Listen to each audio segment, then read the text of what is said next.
मित्रों, मैं आज टीम यूपी की ओर से महाकुंभ पर्व,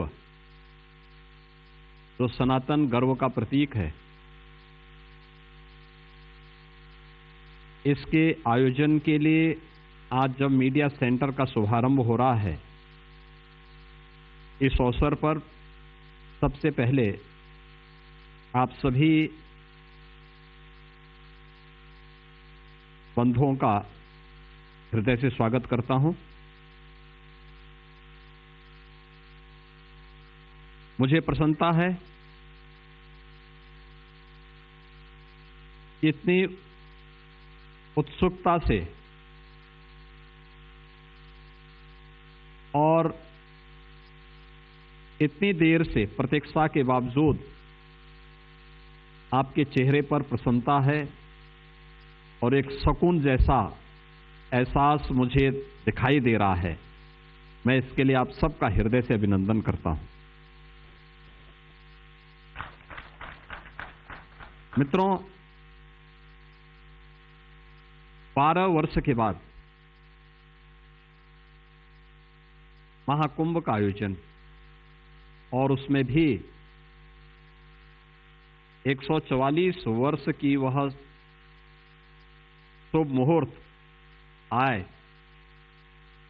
तो वह सचमुच उस पूरी पीढ़ी के लिए जो प्रत्यक्ष या अप्रत्यक्ष रूप से उस आयोजन के साथ जुड़े हों, उन सब के लिए सौभाग्य का विषय भी है और गौरव का विषय भी है। और ये हम लोग अपना सौभाग्य मानते हैं कि सनातन गर्व के प्रतीक महाकुंभ पर्व को आयोजित करने का सौभाग्य डबल इंजन की भारतीय जनता पार्टी की सरकार को प्रयागराज की इस पावन धरा पर आयोजित करने का अवसर प्राप्त हो रहा है। जब हम कुंभ की बात करते हैं तो यजुर्वेद एक बात कहता है, यत्र विश्वम भवत एक नीडम, यानी जहां संपूर्ण विश्व एक घोंसले के रूप में एकत्र होता हुआ दिखाई देता है। दुनिया की एक अस्थायी सिटी, सबसे बड़ी सिटी, और वो आपने यहां पर प्रयागराज के अंदर पिछले 2-2.5 महीनों के अंदर बसती हुई देखी। अनुमान करिए कितना विस्तृत भूभाग है, कितना विस्तृत है। मैं अपराह्न में 2 बजे यहां पहुंच गया था और 2 बजे से 6:30 बजे तक अखाड़ों में अन्य 2-3 सेक्टर हैं, उनमें केवल एक औपचारिक संवाद के लिए मिलने के लिए गया था, व्यवस्था के बारे में जानकारी लेने के लिए गया था। मुझे 4.5 घंटे केवल 2 सेक्टर में लगे हैं और 25 सेक्टर में 10,000 एकड़ विस्तृत क्षेत्रफल में प्रयागराज का ये महाकुंभ का आयोजन होने जा रहा है, जिसमें पूरा देश और पूरी दुनिया का हर वह व्यक्ति जो सनातन धर्म के प्रति, भारत और भारतीयता के प्रति सम्मान और गौरव की अनुभूति करता है, वह इस आयोजन का साक्षी बनने जा रहा है। इस पूरे आयोजन के लिए केंद्र और राज्य सरकार ने अब तक जो व्यवस्थाएं की हैं, आपने देखा होगा कि आदरणीय प्रधानमंत्री जी 13 दिसंबर को यहां पर आकर के कुंभ आयोजन के साथ ही, कुंभ का आयोजन सनातन आस्था का प्रतीक है, भारत की आस्था का प्रतीक है। इस आयोजन को पूरी भव्य रूप से आयोजित करने के लिए डबल इंजन की सरकार ने जो इंफ्रास्ट्रक्चर प्रयागराज के लिए दिया, उन सब को उद्घाटन करने के लिए आदरणीय प्रधानमंत्री जी का मार्गदर्शन और उनका आशीर्वाद यहाँ प्राप्त हुआ था और एक प्रकार की औपचारिक शुरुआत उन्होंने उस दौरान की थी संगम नोच पर पूजा करके। ये सभी कार्य श्रद्धालुओं के लिए अब समर्पित है। उन कार्यक्रमों के साथ आपने देखा होगा कि कैसे आस्था के इस महासमागम को हम सिटी डेवलपमेंट प्लान के साथ भी जोड़ सकते हैं। प्रयागराज के अंदर 2019 के कुंभ के दौरान भी इंफ्रास्ट्रक्चर का कार्य पहली बार लोगों को देखने को अवसर प्राप्त हुआ होगा और जितना कार्य 2019 में हुआ उससे दोगुने से अधिक कार्य 2025 के महाकुंभ के पूर्व प्रयागराज सिटी के लिए भी और महाकुंभ का वह क्षेत्र जहां पर अस्थायी सिटी बसी है उन सब जगहों पर भी कार्य व्यवस्थित रूप से आगे बढ़ते हुए दिखाई दिए। और आज महाकुंभ के बहाने प्रयागराज का भी कायाकल्प हुआ है और प्रयागराज कुंभ भी अपने दिव्य और भव्य रूप में आस्था और आधुनिकता का एक महासमागम बनकर के नए भारत का दर्शन कर रहा है। भारत 140 करोड़ जनता तकनीक के प्रति कितनी आग्रही है, ये इस डिजिटल महाकुंभ के माध्यम से इस बार आने वाले श्रद्धालुओं को इस सब कुछ देखने को प्राप्त होगा। इस दौरान आपने देखा होगा कि कैसे कुंभ क्षेत्र में एक एक चीज को व्यवस्थित करने में पूरी टीम ने कार्य किया है, क्योंकि कुंभ का जो महाकुंभ का जो क्षेत्रफल है ये पूरा क्षेत्र मां गंगा और यमुना के तट पर ही संपन्न होता है और आयोजन के लिए हम लोगों के पास दिसंबर तक का समय होता है। उससे पहले एक माह अधिक तक काफी बरसात थी, यानी जो बरसात 15 सितंबर तक पूरी हो चुकी होती वो 15 अक्टूबर तक निकली, यानी हमारे पास कुल 2.5 महीने का समय था। और इस दौरान पूरे क्षेत्रफल को, नदियों के तटों को व्यवस्थित करना, उन्हें वहां पर कैंप लगाने और अस्थायी आश्रम स्थापित करने के लिए, उस प्रकार के अखाड़ों की स्थापना के लिए उस प्रकार की सुविधाओं से व्यवस्थित करना, 10,000 एकड़ से अधिक भूभाग को महाकुंभ के आयोजन के लिए तैयार करना, उसका मास्टर प्लान और लेआउट प्लान को फिर जमीनी धरातल पर लेकर के पेंटून ब्रिज कैसे तैयार होने हैं, चेकर प्लेट कैसे लगनी है, कैसे वहां पर पेयजल की व्यवस्था आदि पहुंचानी है, कैसे 70,000 से अधिक विद्युत के पोल स्थापित करने हैं और उन पे बिजली की व्यवस्था भी उनके साथ जोड़ करके देखनी है। एक एक कार्य को इन 2.5 महीनों के दौरान ये हमारी यहाँ की प्रयागराज मेला प्राधिकरण ने जो महाकुंभ के आयोजन के साथ इस पूरे आयोजन को यहाँ पर आयोजित कर रही है, उन्होंने एक एक कार्यक्रम को आगे बढ़ाना प्रारंभ किया और उसका परिणाम आज आपके सामने है। 30 के 30 पेंटून ब्रिज बनकर के तैयार हो गए, चेकर प्लेट 500 किलोमीटर से अधिक पूरी बिछाई जा चुकी है, 1.5 लाख शौचालय और 1.5 लाख से अधिक टेंटेज की व्यवस्था यहां पर की गई है, 25 सेक्टर बनाए गए हैं। इस पूरे क्षेत्र को जो 2019 में 19 के पहले जिन लोगों को भारत की आस्था के सम्मान के बारे में जो लोग उसकी कोई कीमत नहीं समझते थे, उन लोगों ने कुंभ को गंदगी का, अव्यवस्था का, भगदड़ का पर्याय बनाया था। लेकिन प्रधानमंत्री मोदी जी की स्वच्छ भारत मिशन के साथ से प्रेरणा लेते हुए उनके मार्गदर्शन में 2019 का कुंभ स्वच्छता के मानक पर एक नए प्रतिमान का प्रतीक बना था।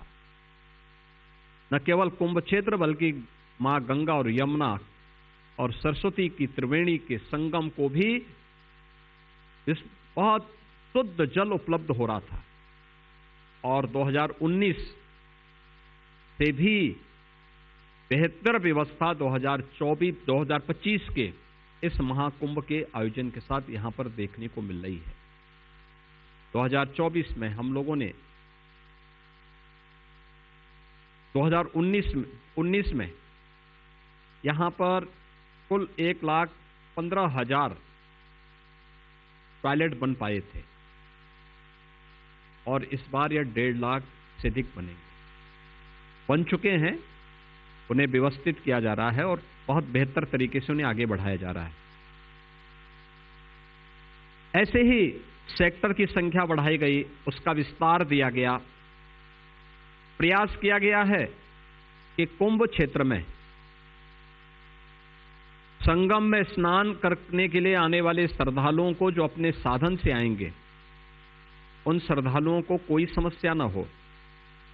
इसके लिए 500-550 से अधिक शटल बसेज परिवहन निगम ने लगाए हैं और 300 इलेक्ट्रिक बसेज भी यहां पे नगर विकास के द्वारा अतिरिक्त उपलब्ध कराई गई हैं। इसके अलावा ई रिक्शा और अन्य गोल्फ कार्ड आदि भी यहां पर उनकी सुविधा के लिए, श्रद्धालुओं की सुविधा के लिए लगाए गए हैं। और इसके लिए 5,000 एकड़ का भूभाग केवल पार्किंग के लिए ही आरक्षित किया गया है, जो संगम तट से 5 किलोमीटर के दायरे में स्थित हैं, जिन्हें व्यवस्थित रूप से संचालित व्यवस्था की गई है। कुंभ स्वच्छ भी रहे, सुव्यवस्थित भी रहे, तो साथ साथ सुरक्षित भी रहे। तो प्रयागराज से मुख्यमंत्री योगी आदित्यनाथ को सुन रहे हैं आप। बता दें कि महाकुंभ की तैयारी को लेकर सीएम योगी यहां पर संबोधित करते हुए नजर आ रहे हैं और कैसे इस बार का महाकुंभ यानी महाकुंभ 2025 भव्य, दिव्य और डिजिटल होगा, इसकी भी यहां पर नजीर पेश करते हुए मुख्यमंत्री योगी आदित्यनाथ नजर आ रहे हैं। तो तमाम बड़ी बातों का उन्होंने जिक्र किया है। महाकुंभ के लिए सभी व्यवस्था पूरी हो चुकी है। सीएम ने सभी को बताया कि एक तैयारियों का उन्होंने जायजा लिया है और पिछले 2 सालों से सरकार इसे लेकर प्रयासरत थी और आखिर में अब वो समय आ चुका है जब महाकुंभ 2025 का आयोजन भव्य दिव्य तरीके से यहाँ पर किया जा रहा है। सीएम ने कहा कि आज महाकुंभ के बहाने प्रयागराज का भी कायाकल्प हुआ है। महाकुंभ के लिए एक तरफ सभी व्यवस्थाएं पूरी हो चुकी है, तो दूसरी तरफ प्रधानमंत्री मोदी के मार्गदर्शन में 2019 से भी बड़ा ये महाकुंभ 2025 का, तो देश ही नहीं बल्कि दुनिया के कोने कोने से लोग यहाँ पर आएंगे और ये संत समागम का ये सबसे बड़ा आयोजन।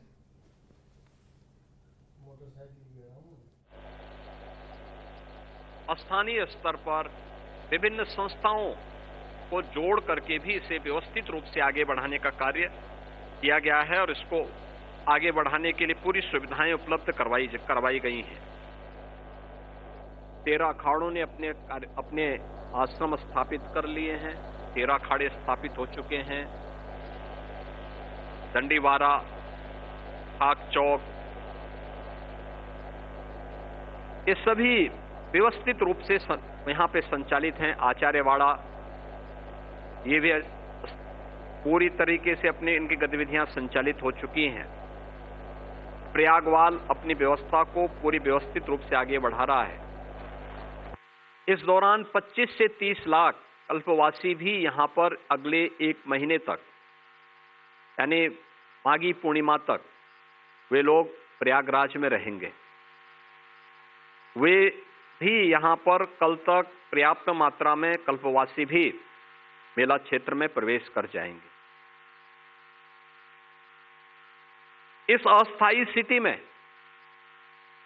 जो 6 प्रमुख तिथियां हैं, महाकुंभ स्नान में कल्पवासी भी मेला क्षेत्र में प्रवेश कर जाएंगे। इस अस्थायी स्थिति में जो 6 प्रमुख तिथियां हैं महाकुंभ स्नान की, उनमें 13 जनवरी को पौष पूर्णिमा, 14 जनवरी को मकर संक्रांति, 29 जनवरी को मौनी अमावस्या, 3 फरवरी को वसंत पंचमी, माघी पूर्णिमा और 26 फरवरी को महाशिवरात्रि।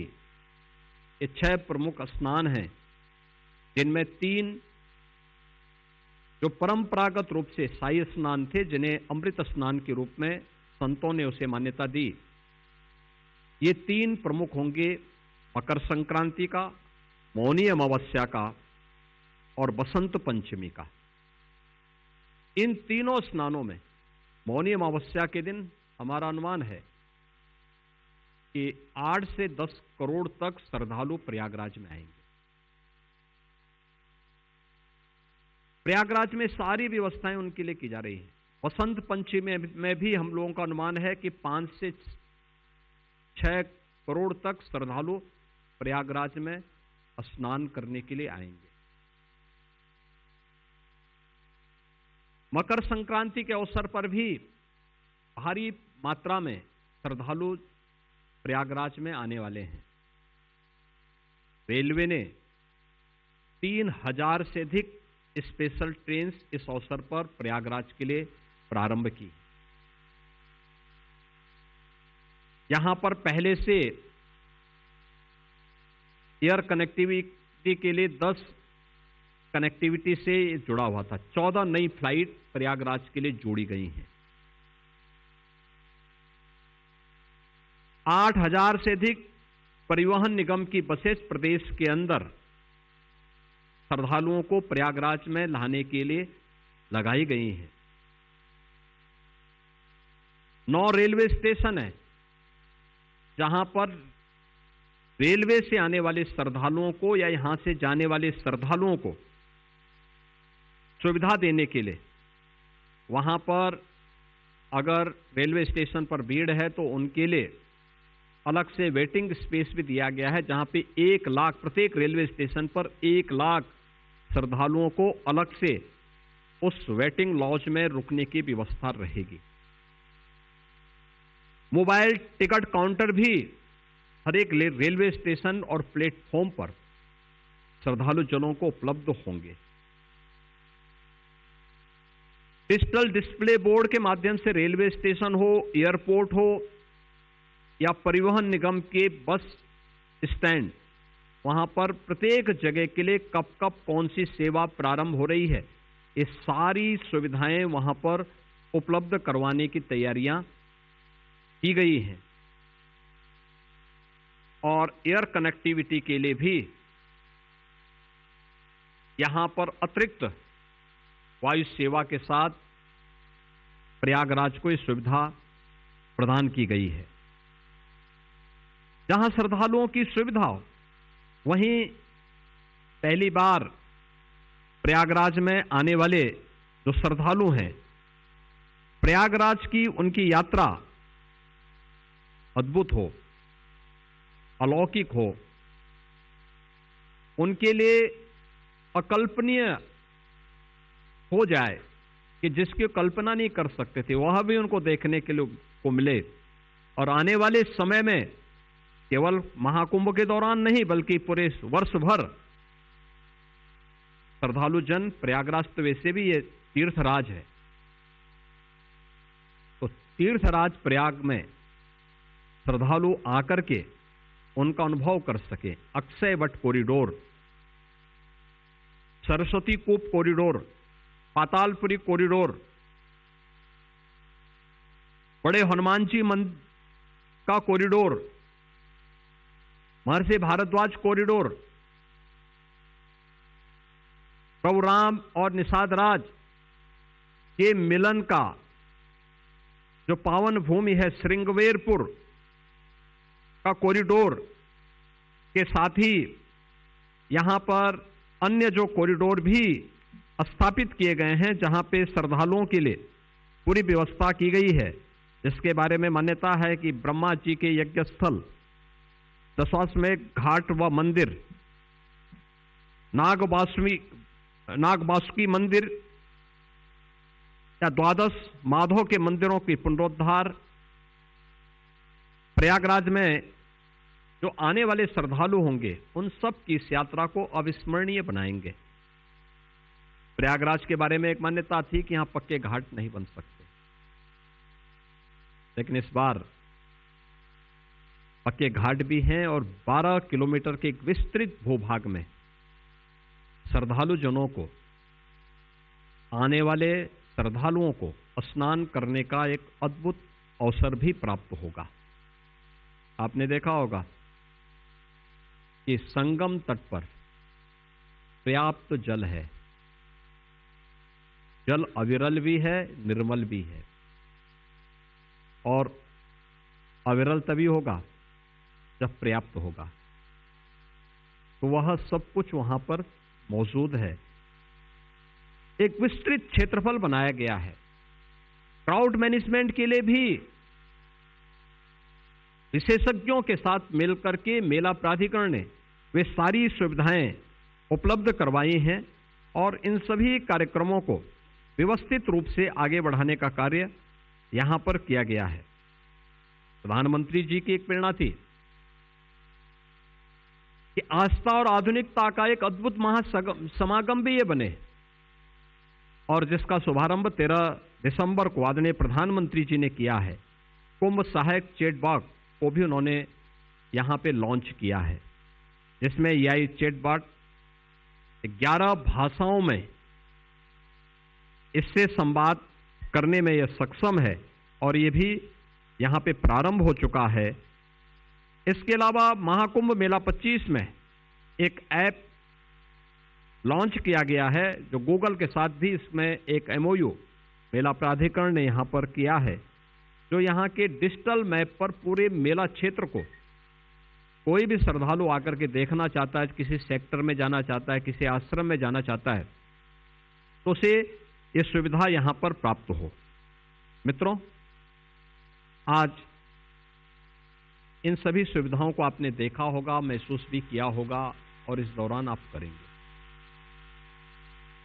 2019 में प्रयागराज कुंभ को आप लोगों ने आस्था के एक अद्भुत संगम के रूप में देश और दुनिया के सामने प्रस्तुत किया था। प्रयागराज सिटी एक नई पहचान और जिसकी वो हकदार थी। प्रयागराज जिस कार्य का हकदार था, उसको आपने बहुत व्यवस्थित रूप में, जो यहां की उपलब्धियां थी, जो इसके लिए जिसके लिए वो हकदार था, उन सभी को आपने बहुत व्यवस्थित तरीके से प्रस्तुत करने का कार्य किया था। परिणाम था यूनेस्को को प्रधानमंत्री मोदी जी की प्रेरणा से और मोदी जी के प्रयास से प्रयागराज कुंभ को मानवता की अमूर्त सांस्कृतिक धरोहर के रूप में मान्यता प्राप्त हुई थी। और इस बार फिर प्रयागराज की सभी पॉजिटिव एनर्जी देश और दुनिया में जाए, विश्व मानवता के कल्याण का मार्ग यहां से प्रशस्त हो, इसके लिए यह मीडिया सेंटर आज आप सबकी सेवा में यहां पर समर्पित किया जा रहा है। इसमें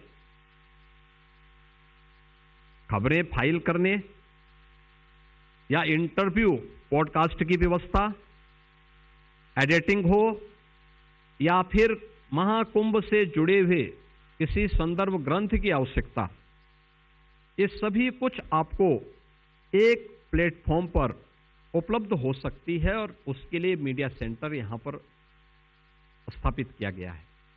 आपकी सेवा के लिए यहां पे सूचना विभाग ने यहां पर इसको समर्पित किया है। और इसीलिए मुझे आज के इस अवसर पर आप सबको ये बताते हुए कि कुंभ इस बार आस्था और आधुनिकता का एक महासमागम के साथ दुनिया के सबसे बड़े धार्मिक और आध्यात्मिक आयोजन के साथ जुड़ने जा रहा है। अब याद करिए, दुनिया की तीसरी बड़ी आबादी इस महाकुंभ का साक्षी बनेगी। 40 करोड़ से ऊपर श्रद्धालु प्रयागराज, आबादी 40 करोड़ से ऊपर है, तो प्रयागराज में होगा। जिन लोगों ने महाकुंभ के आयोजन को गंदगी का और भगदड़ का पर्याय बनाया था, उनके लिए एक सबक होना चाहिए। उस समय लोग आते थे, क्या दुर्व्यवस्था रहती थी, क्या गंदगी रहती थी। आस्था का उन्होंने सम्मान नहीं किया था। आज आस्था को सम्मान देकर के हम अर्थव्यवस्था को भी सुदृढ़ कर रहे हैं। आस्था और आधुनिकता का ये महासमागम प्रत्येक व्यक्ति के जीवन में भी कैसे खुशहाली ला सकता है। लाखों लोग इस पूरी व्यवस्था के साथ जुड़े हुए हैं, लेकिन यह प्रयागराज के साथ साथ प्रदेश और देश की अर्थव्यवस्था को भी, अकेले प्रयागराज महाकुंभ 2 लाख करोड़ रुपए का ग्रोथ अकेले प्रयागराज महाकुंभ से होने जा। कैसे आस्था इसको अर्थव्यवस्था को सुदृढ़ता प्रदान करती है, प्रयागराज उसका एक नया उदाहरण बनने जा रहा है। और इसलिए आज के इस अवसर पर स्वच्छ कुंभ के साथ साथ इसको हम लोगों ने एक सुरक्षित, सुव्यवस्थित और आधुनिक महासमागम के रूप में जो भी योजना तैयार की है आपके सामने है। और मुझे पूरा विश्वास है कि आपकी जो रिपोर्टिंग होगी महाकुंभ के आयोजन के साथ, वह न केवल प्रयागराज को बल्कि उत्तर प्रदेश को दुनिया के उस बेहतरीन डेस्टिनेशन के रूप में जो प्रयागराज के लिए बहुत पहले उपलब्ध होनी चाहिए थी, टूरिस्ट डेस्टिनेशन के एक बेहतरीन सेंटर के रूप में इस महाकुंभ को और प्रयागराज को और सुविधा आप दिलाने में और वह हक दिलाने में आपकी रिपोर्टिंग बड़ी भूमिका का निर्वहन कर पाएगी। मैं एक बार फिर से आप सबका हृदय से स्वागत करता हूं। प्रयागराज महाकुंभ के आप सब साक्षी बन रहे हैं और अवश्य अलग अलग समय में अलग अलग कार्यक्रमों के जरिए इस पूरे 45 दिन के आयोजन के साथ हमें जुड़ने, उसका साक्षी बनने और उसको देखने का अवसर प्राप्त होगा। स्वाभाविक रूप से लोकतंत्र के इस चौथे स्तंभ की सहभागिता इस पूरे आयोजन को सफलता के एक नए प्रतिमान तक स्थापित करने में सहायक होगा। इस विश्वास के साथ मैं मीडिया सेंटर के शुभारंभ के अवसर पर आप सभी को हृदय से एक बार फिर से अभिनंदन करता हूं। आप सबके प्रति अपनी शुभकामनाएं भी देता हूं और विश्वास करता हूं कि हम सब मिल करके अपनी सिटी के बारे में, अपने प्रदेश के बारे में और अपने देश के बारे में एक सकारात्मक लेखनी के माध्यम से आम जनमानस की आस्था को सम्मान देंगे और अपने देश की अर्थव्यवस्था को आगे बढ़ाने में अपना योगदान देंगे। आप सबका मैं एक बार फिर से हृदय से धन्यवाद करता हूं। बहुत बहुत धन्यवाद।